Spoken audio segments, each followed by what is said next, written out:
Tregtarët e tregut Maqedonas në qytetin e Korçës kanë protestuar sot para bashkisë pas një vendimi që është komunikuar një ditë më parë për largimin e tendave ekzistuese në dyqanet e tyre dhe zëvendësimin me tenda të reja të përcaktuara nga bashkia.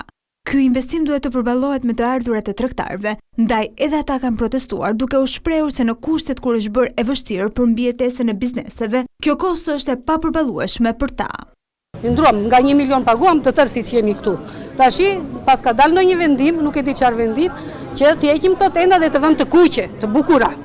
Si që duan këto, se kur neve lekët i presim me gërsheth atje.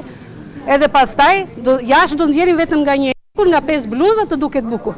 Ku është bukuria kur punoj? Kostoja është shumë e lartër, edhe ne nuk i përballojmë dot.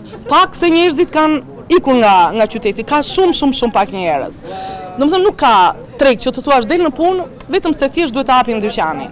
Do bëhen tenda të reja, është projekt, nuk e dim do tregtojmë jashtë apo jo. Projekti mund të jetë shumë i bukur dhe ne atë duam që të bëhet më i bukur dhe qyteti.